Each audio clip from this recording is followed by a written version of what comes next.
ایک مرتبہ حضرت سیدنا عمر کے عہدِ خلافت میں ایک لڑکے کو زنا کے جرم میں سزا دینے کے لیے لے جایا جا رہا تھا۔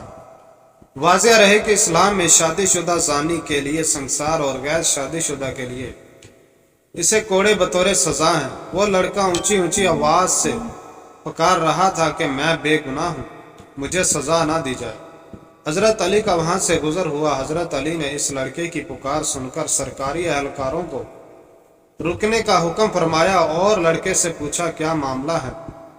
لڑکے نے حضرت علی سے کہا جس جرم نسبت میری طرف کی جا رہی ہے وہ میں نے نہیں کیا، دعویٰ کرنے والی میری ماں ہے۔ حضرت علی رضی اللہ تعالیٰ عنہ نے فرمایا اس کی سزا کو روک دیا جائے، میں اس کیس کو دوبارہ سن لوں، اگر یہ لڑکا گناہ گار ہوا تو تب سزا دینا۔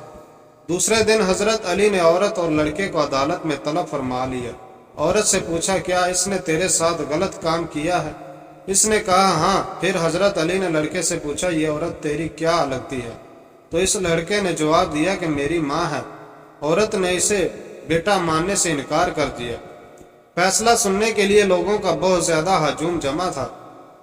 حضرت علی نے فرمایا کہ اچھا پھر اے عورت، میں اس لڑکے کا تیرے ساتھ اتنے حق مہر کے بدلے نکاح کرتا ہوں۔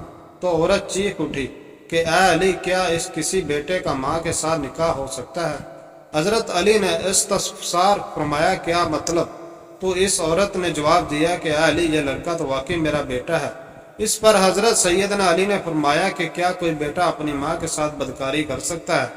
عورت نے کہا کہ نہیں۔ حضرت سید نے فرمایا پھر تو نے اس اپنے بیٹے پر ایسا الزام کیوں لگایا؟ تو عورت نے جواب دیا اے علی، میری شادی ایک امیر کبیر شخص سے ہوئی تھی، اس کی بہت زیادہ جائیداد تھی، یہ بچہ ابھی کمسن دودھ پیتا ہی تھا، میرا خاوند مر گیا تو میرے بھائیوں نے مجھے کہا کہ یہ لڑکا تو اپنے باپ کی جائیداد کا وارث ہے، اس کو کہیں چھوڑ آؤ، کسی آبادی میں چھوڑ آئی، ساری جائیداد میری اور میرے بھائیوں کی ہو گئی۔ یہ لڑکا بڑا ہوا تو ماں کی محبت نے اسے دل میں انگڑائی لی، یہ ماں کو تلاش کرتا کرتا میرے تک پہنچ گیا۔